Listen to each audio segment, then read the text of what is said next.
The Glass Tower. The 53rd floor of the Harrington Tower offered a panoramic view of the city that had once bowed to Dominic Harrington's empire. Now, as the golden hour cast long shadows across the skyline, he stood alone, watching his kingdom crumble. The morning papers lay scattered across his mahogany desk, each headline more damning than the last. Harrington Holdings plummets.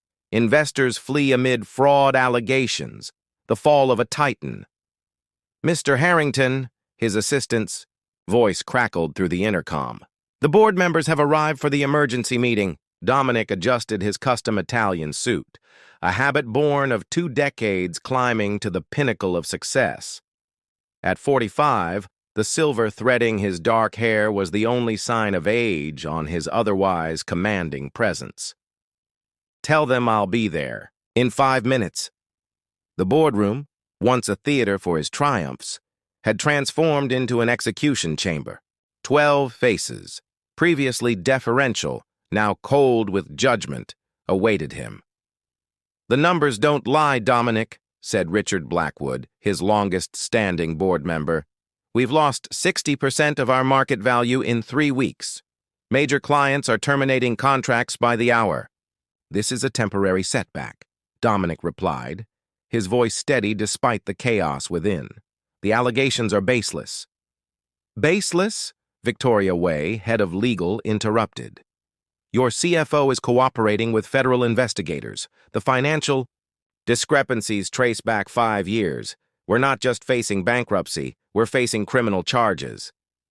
For 3 hours, Dominic fought with the calculated precision that had built his fortune. But by sunset, the verdict was clear. The board had voted to remove him as CEO, effective immediately. 20 years of relentless work, sacrificed relationships, and singular focus, gone in a single day. Security escorted him from the building he had designed himself. The rain that greeted him seemed fitting, soaking through his $1,000 suit as he walked aimlessly through downtown streets. His phone buzzed incessantly, journalists hungry for quotes, lawyers demanding meetings, fair-weather friends offering hollow sympathies. He silenced them all. The small cafe on West End Avenue caught his attention only because it offered shelter from the downpour. The peeling sign read, "Mara's Corner," and the warmth inside was a stark contrast to the steel and glass world he'd inhabited. The place was nearly empty save for an elderly couple and a young woman sketching behind the counter. "We're about to close, but I can make you something quick," she said without looking up from her drawing. "Just coffee," Dominic replied, sinking into a chair by the window. She brought his coffee in a chipped mug adorned with hand-painted flowers. "Rough day?" she asked, noticing his soaked appearance. "You could say that." Something about her direct gaze made him uncomfortable, as if she could see past his carefully constructed facade. "I'm Prisha," she said, extending a hand stained with charcoal. "This is my mother's cafe." "Dominic," he replied, deliberately omitting his surname. The relief of anonymity was surprising. When she returned to her sketching, Dominic found himself watching her work. Her hands moved with surprising confidence, creating something from nothing with quick, decisive strokes. On the small table beside her lay a portfolio, partially open to reveal vibrant designs that seemed to pulse with life. "You're an artist," he observed. She smiled wryly. "I'm a barista, delivery driver, and night student who happens to draw." The elderly couple left, and Prisha began closing up. Dominic should have left, but instead found himself asking, "May I see what you're working on?" Her hesitation was brief before she slid her sketchbook across the table. What he saw stunned him. It was a reimagining of a failing luxury brand's latest campaign, one that his own marketing team had spent millions developing. "This brand is dying because they've forgotten who they are," she explained, pointing to her annotations. "They're chasing trends instead of setting them." Dominic stared at her, this stranger who had inadvertently diagnosed the very problem his team had missed. "And how would you fix it?" Prisha's eyes lit up as she flipped to a new page and began sketching rapidly. I'd strip away the artificial glamour and return to authenticity. As the rain continued outside and the city lights blurred beyond the window, Dominic found himself listening to the most insightful brand analysis he'd heard in years, from a cafe worker who had no idea she was speaking to the man who had just lost everything. Hidden strokes. 3 weeks after his unceremonious removal as CEO, Dominic's penthouse had become a gilded prison. Newspapers piled up unread, their headlines charting his spectacular downfall. His phone rarely rang now, except for his lawyer delivering increasingly grim updates. The fraud allegations stemming from his former CFO's actions had tainted everything he'd built. Dominic paced the expansive living room, pausing before the glass wall that framed the city skyline. His gaze fell on a crumpled napkin on his desk, the only thing he'd taken from Mara's corner. On it were Prisha's quick sketches and notes about brand revival. He'd almost thrown it away a dozen times, dismissing it as the naive musings of an amateur, yet something about her insights kept drawing him back. This is absurd, he muttered to himself, reaching for his phone. His remaining assets were hemorrhaging, value daily. What did he have to lose? Mara's corner answered on the fourth ring. Is Prisha working today? He asked. The cafe was busier than his first visit. Prisha looked up from serving customers, recognition flickering across her face as Dominic entered.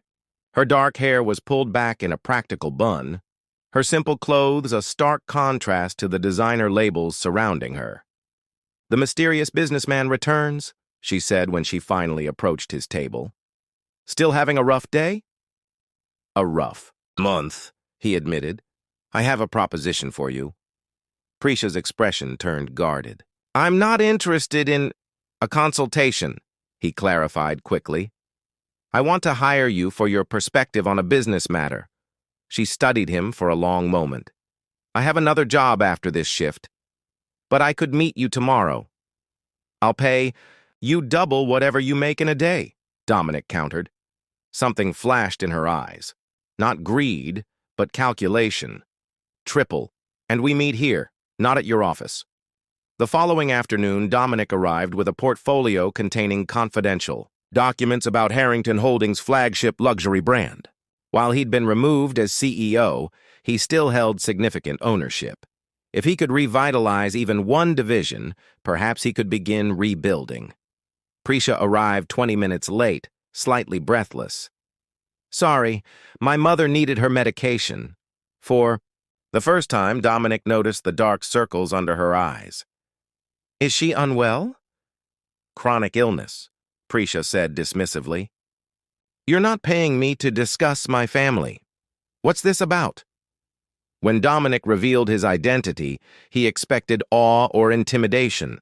Instead, Prisha laughed, a genuine, unrestrained sound that startled him. So that's why you looked like someone had died when you walked into the cafe, she said. You were the man from the headlines. Are you still willing to help? He asked stiffly. Prisha sobered. Show me what you've got. For 3 hours, they dissected the brand's deterioration. Dominic was surprised by her technical knowledge. Her night classes were in design and marketing, funded by her multiple jobs.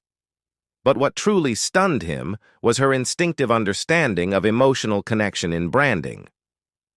Your company lost its soul, she said bluntly, pushing aside an expensive campaign mock-up.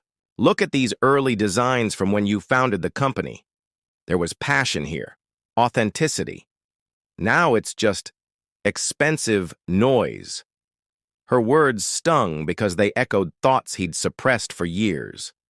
As Harrington Holdings had expanded, something essential had been sacrificed on the altar of growth. Let me show you something, Prisha said, pulling out her own portfolio. Inside were comprehensive rebranding concepts for several major companies, projects she'd created for herself, never expecting them to be seen. One concept in particular caught Dominic's eye, a complete reimagining of his company's flagship brand that maintained its heritage while infusing it with fresh relevance. It was brilliant in its simplicity. "Why haven't you been discovered?" he asked, genuinely puzzled. Prisha's smile was tinged with resignation.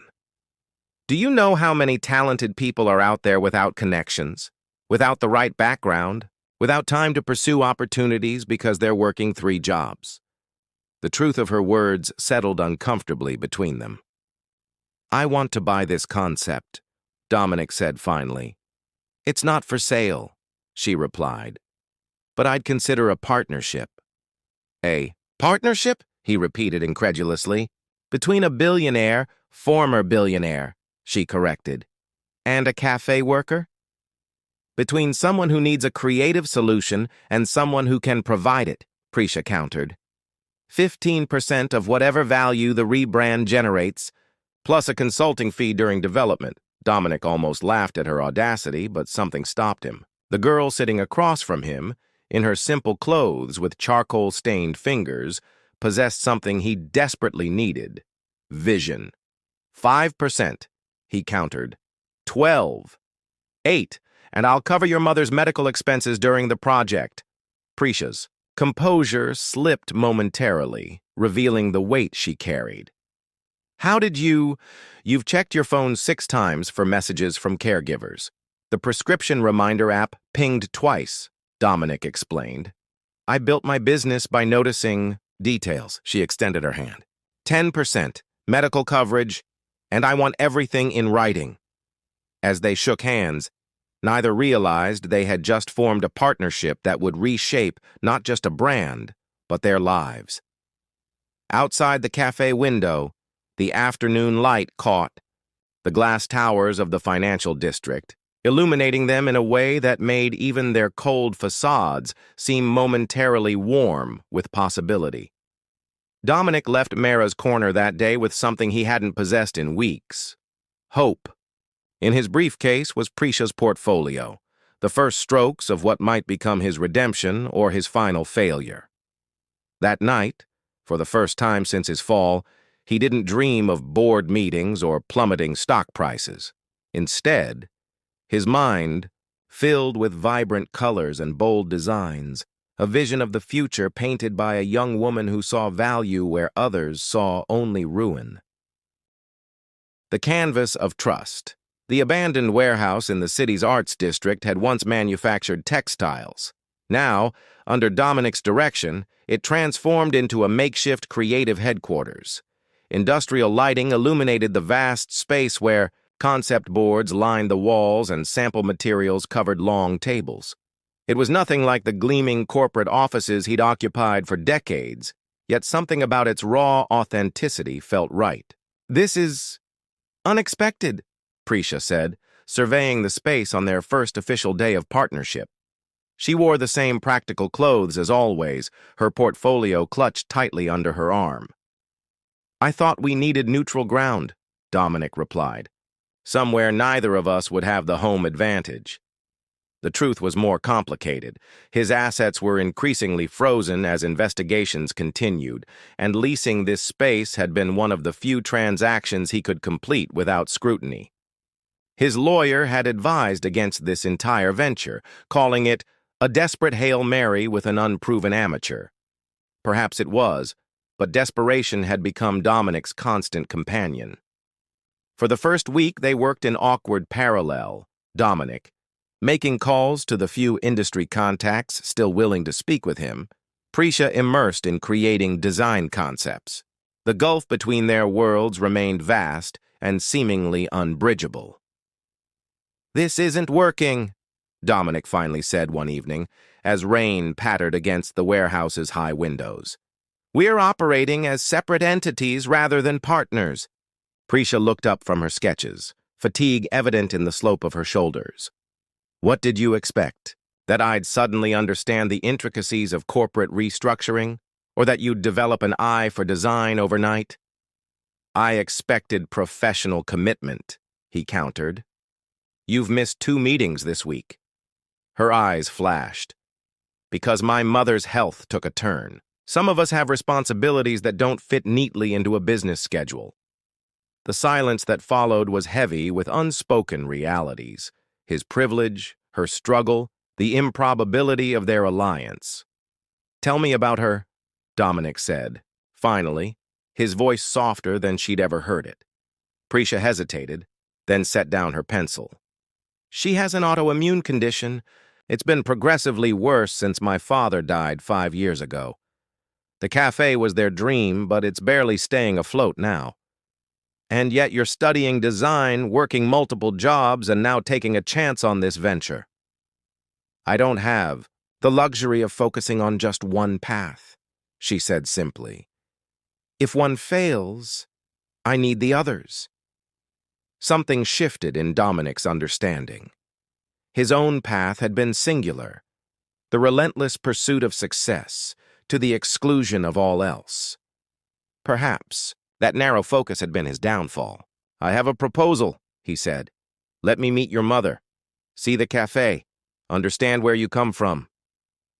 The next day, Dominic found himself in the small apartment above Mara's corner.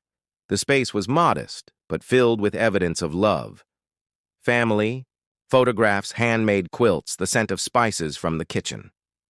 Anjali Mara sat in a comfortable chair by the window, a woman whose illness had clearly taken its toll, yet whose eyes held the same perceptive intelligence as her daughter's. "So you're the fallen titan my daughter is trying to resurrect," she said, her directness reminiscent of Prisha's. "Mother," Prisha warned from the kitchen where she was preparing tea.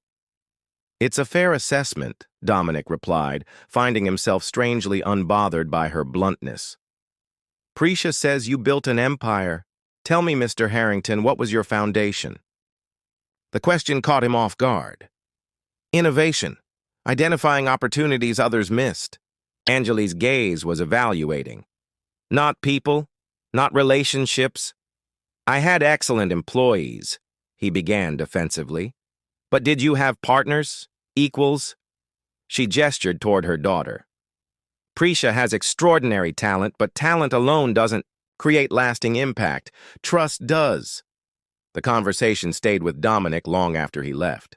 Back at the warehouse the following day, he studied Prisha as she explained her latest concept to a small team of freelancers they'd brought on, former Harrington employees willing to work for equity rather than immediate payment. "The problem isn't just aesthetic," she was saying, her hands animated as she pointed to different elements of the display. "It's philosophical. This brand began as a statement about quality and craftsmanship. Somewhere along the way, it became about exclusivity for its own sake." One of the designers, a veteran of the industry, challenged her. "The luxury market demands exclusivity." "It demands meaning," Prisha countered. "People pay premium prices for stories they can believe in, identities they want to embody. We're not just selling products, we're selling belonging." Dominic watched the team's skepticism gradually transform into engagement as Prisha built her case. She wasn't imposing. Her vision. She was creating consensus through genuine conviction. That evening, after everyone had left, Dominic approached her desk where she was gathering her materials. "Your mother was right," he said quietly. Prisha looked up, surprised. "About what?" "I built an empire on opportunities, not partnerships." He gestured to the creative chaos around them. "This approach, your approach, it's foreign to me, but I'm beginning to see its value." A tentative smile crossed her face. "Does this mean you're finally going to share the financial projections with me instead of making all those secretive phone calls?" "It means," he said, placing a folder on her desk, "that I'm ready to trust your instincts. These are the production contacts we'll need for the prototype launch. I've been hesitating because once we move forward, there's no turning back. My remaining capital will be fully committed." Prisha opened the folder, her eyes widening at the scope of what he was proposing. "This is happening faster than I expected. We don't have the luxury of time. My former board is moving to liquidate what remains of the company. This relaunch is our only chance to demonstrate viable value before they succeed." For a moment, uncertainty flickered across her face. What if I'm wrong? What if my ideas don't translate to the market? Dominic surprised himself by placing his hand over hers. Then we'll have failed spectacularly together rather than separately. Her laugh broke the tension, and something new emerged between them. A fragile but genuine partnership. That night, as they worked side by side into the early hours, the barriers of class, experience, and background began to dissolve. When Prisha fell asleep at her desk, exhaustion finally claiming her, Dominic carefully draped his jacket over her shoulders. He found himself studying her face, seeing not just the talent that might save his company, but the character that was, already changing his perspective. Outside, the city lights twinkled like distant possibilities. For the first time, Dominic wondered if losing his empire had actually freed him to build something far more meaningful, a future based not on acquisition, but connection. Shadows and light. The prototype launch was scheduled for dawn, an unconventional time that perfectly captured Prisha's vision for the rebranded luxury line. First light, she had explained, represents the moment of purest potential, when possibility hasn't yet been constrained by the day's demands. Dominic had been skeptical of the poetic concept until he saw how it translated into the marketing materials. Under Prisha's guidance, their small team had created an experience rather than merely a product showcase. The warehouse had been transformed, with carefully positioned mirrors capturing the sunrise and refracting it across displays of the reimagined brand. The invitations have all been accepted, Dominic said, checking his phone as they made final preparations the night before, including 3 former board members. Prisha looked up from adjusting a display case. Are you nervous about seeing them? I'm nervous about their influence, he admitted. If they're impressed, others will follow. If not, the unspoken reality hung between them. This launch represented Dominic's last chance at redemption and Prisha's first real opportunity. To have her talent recognized, you should get some rest, he said, noticing the shadows under her eyes. Tomorrow will be demanding. I can't leave yet. There's still the lighting sequence to program and... Prisha. He placed his hands on her shoulders, surprised by how natural the gesture felt after weeks of collaboration. Everything is ready. The vision is clear. Trust what we've built. Her smile was tired but genuine. That's quite the evolution from the man who micromanaged every detail of his empire. Perhaps I've had a good influence, he conceded. The moment lingered, their proximity suddenly charged with awareness that extended beyond their professional partnership. Dominic stepped back, clearing his throat. I'll drive you home. Actually, Prisha said hesitantly, I need to go to the hospital. Mom was admitted this afternoon. What? Why didn't you say something? Because today was critical for preparation, and there's nothing I can do except sit with her. She gathered her coat. The doctors say it's a flare-up, not immediately life-threatening. I'm coming with you, Dominic said, his tone leaving no room for argument. The hospital corridor was sterile and quiet as they made their way to Anjali's room. Prisha had protested his company at first, but Dominic had been insistent.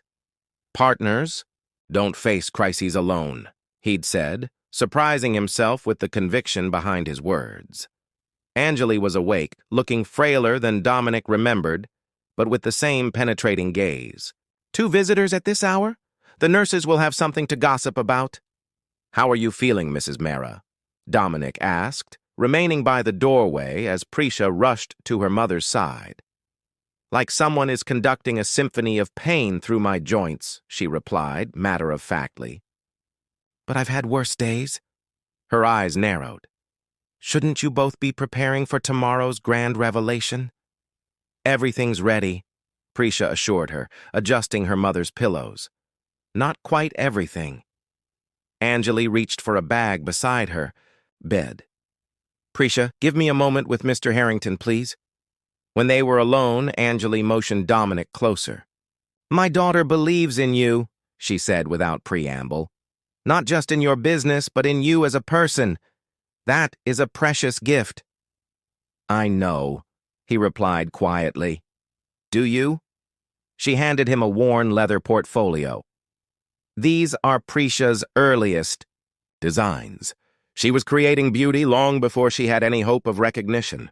Whatever happens tomorrow, remember that her talent isn't validated by market response." Dominic opened the portfolio, stunned by the evolution of Prisha's work, from childhood sketches to sophisticated designs. "Why are you showing me this?" "Because success can be as dangerous as failure," Angeli said cryptically.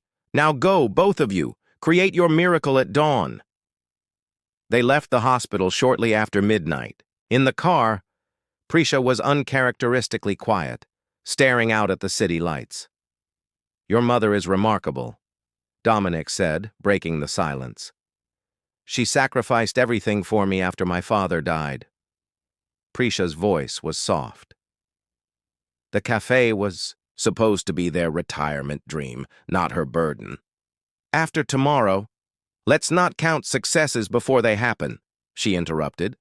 "I've learned that lesson too many times." When they arrived at her apartment building, Dominic expected a quick goodbye. Instead, Prisha hesitated. "Would you like to come up for coffee? I don't think either of us will sleep tonight anyway." Her apartment was a small studio, every surface covered with art supplies, books, and evidence of her multiple jobs. Delivery, uniforms hung by the door, textbooks stacked by a small desk. Yet despite its modest size, the space felt alive with creativity. Sketches covered one wall, and paintings, clearly her own work, brought color to the otherwise simple room. "It's not much," she said, suddenly self-conscious. "It's authentic," Dominic replied, realizing he meant it. After years surrounded by curated luxury, there was something profoundly refreshing about a space that honestly reflected its inhabitant. They waited for the coffee to brew. Dominic found himself drawn to a particular painting, a cityscape at dawn, the buildings both solid and somehow ethereal in the first light. "This is extraordinary," he said. Prisha joined him, coffee mugs in hand. "That was the view from our first apartment when we moved to the city. I was 12. She handed him a mug. "My father used to say that dawn was when the city revealed its true character, before it put on its daily performance. Is that why you chose dawn for our launch?" She nodded. "Partly. Also because—" She hesitated, then continued.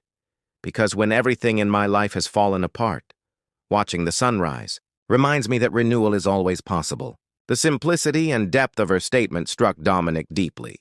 His own fall from grace had seemed like an ending, not a beginning. Yet standing in this small apartment with this remarkable woman, he felt possibilities unfolding that he'd never considered in his previous life. "Prisha," he began, uncertain how to express the complexity of his feelings. "These past weeks—" A sharp knock at the door interrupted him. Prisha frowned. Who would be here at this hour? When she opened the door, a tall man in an expensive suit stood in the hallway. "Ms. Mara, I'm Eamon Walsh, representing the board of Harrington Holdings." Dominic stepped into view, his body tensing. "What are you doing here, Walsh?" The lawyer smiled coldly. "Delivering an opportunity, actually." He extended an envelope to Prisha. "The board is prepared to offer you a significant sum for exclusive rights to your rebranding concepts, effective immediately." "Without the launch?" she asked, not taking the envelope. "The board feels the launch carries unnecessary risks." Walsh glanced at Dominic, particularly certain associations that might taint an otherwise promising concept. Understanding dawned on Prisha's face. "You want to buy my work and cut Dominic out completely." "Business is business," Walsh replied smoothly. "The figure in that envelope represents more than you'd likely earn in a decade. No need to hitch your star to a falling comet." The silence that followed was deafening. Dominic remained perfectly still, unwilling to influence her decision either way. This was her chance for immediate security, for her mother's care, for her education, for a life without constant struggle. How could he ask her to gamble that on their uncertain venture? Prisha looked from the envelope to Dominic, her expression unreadable. Then, with deliberate calm, she handed the unopened envelope back to Walsh. "Our launch is at 6 a.m., she said. "You're welcome to attend as a guest, but not as a vulture." After Walsh departed, the apartment seemed too quiet. Dominic stared at Prisha in astonishment. "Why did you refuse? That money could have changed your life." Her eyes met his, clear and certain. "Because some things matter more than money, like integrity, like partnership." She stepped closer. "Like finishing what we started, together." In that moment, with the first hint of dawn breaking through her window, Dominic recognized that he was falling in love, not with the idea of redemption or success, but with Prisha herself, with her courage and conviction, her talent and tenacity. As they gathered their things to return to the warehouse for the launch, a new understanding existed between them, unspoken but undeniable. Whatever the outcome of the morning's event, they had already built something valuable, a partnership based on mutual respect and genuine trust. The first rays of sunlight touched the city as they drove toward their uncertain future, illuminating the skyline in a way that made even the most familiar buildings seem new.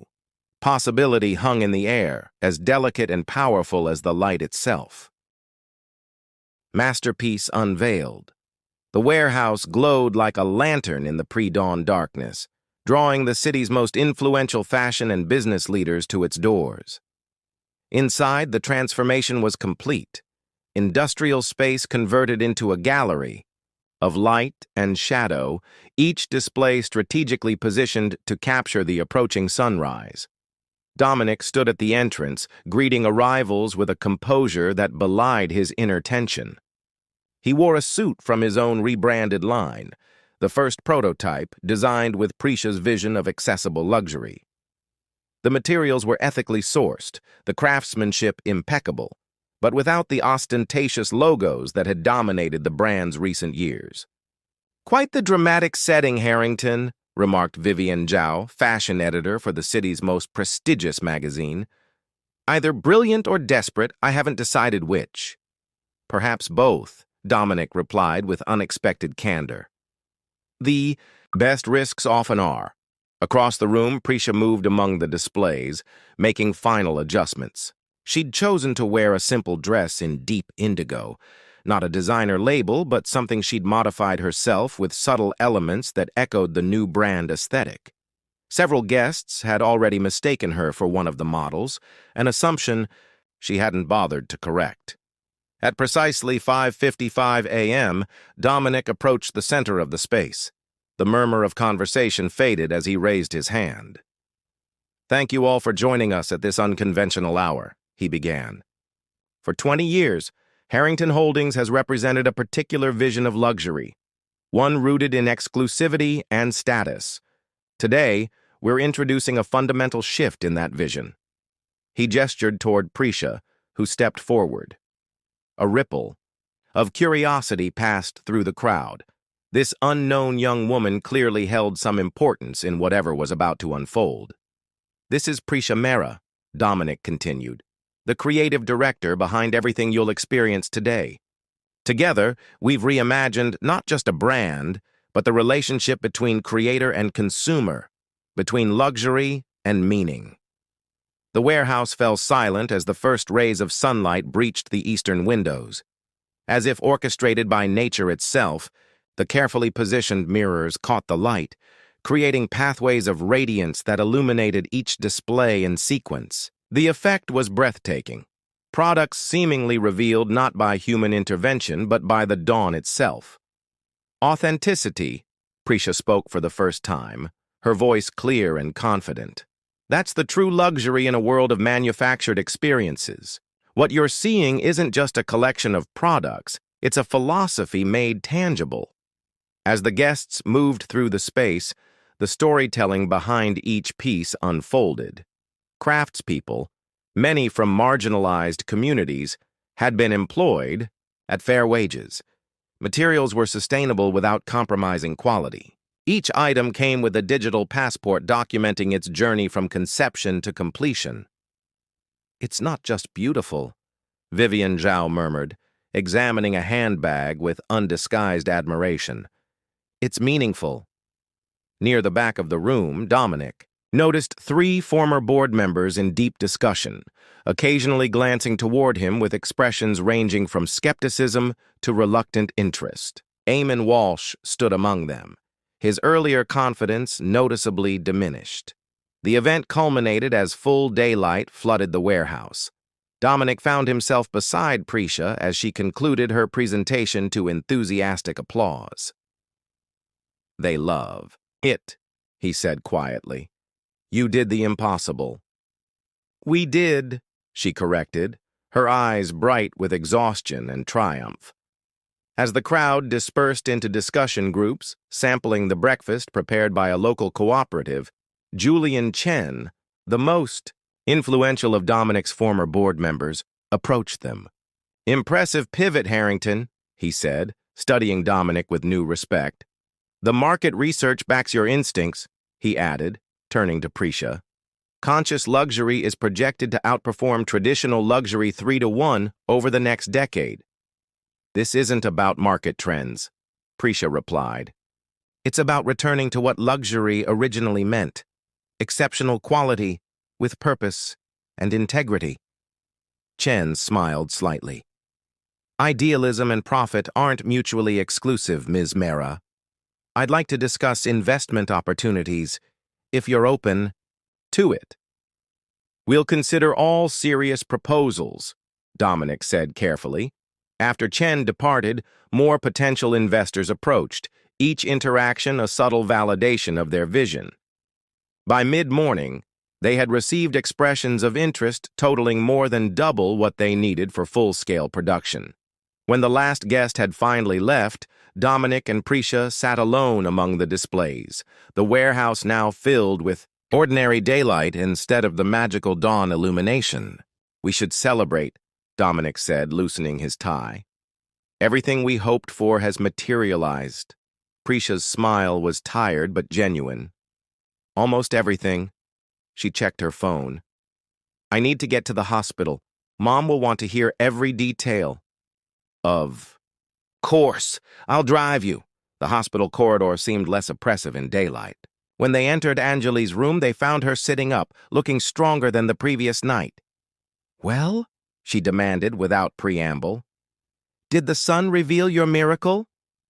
Prisha rushed to embrace her mother, launching into an excited recounting of the morning's triumph. Dominic hung back, watching their interaction with a curious ache in his chest. He'd achieved countless business successes in his life, but had never had someone with whom to genuinely share the joy. "And you, Mr. Harrington?" Anjali's voice broke into his thoughts. "What does this success mean to you?" The question caught him off guard.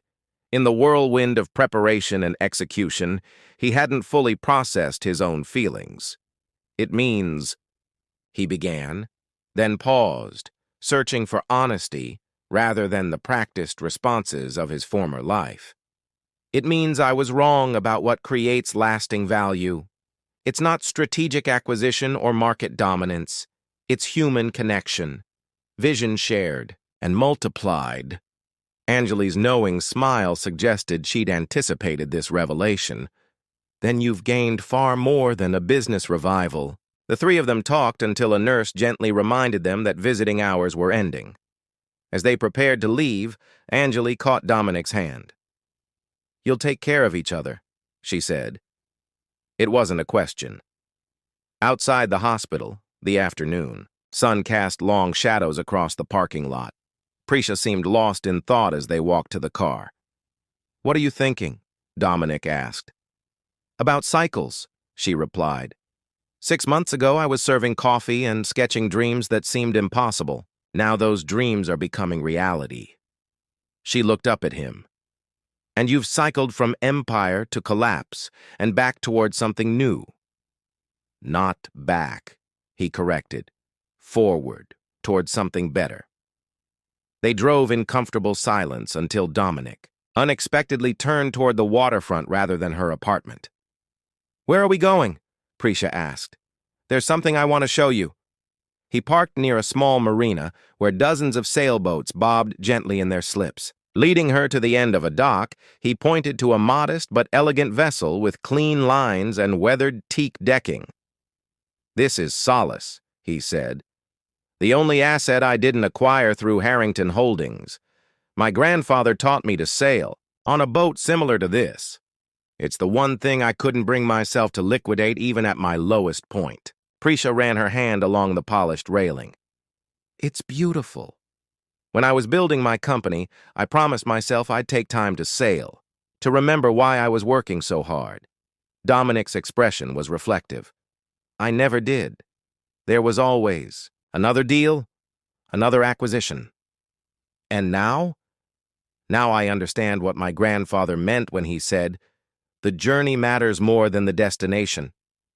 He turned to face her fully. "Prisha, these past months have changed everything for me.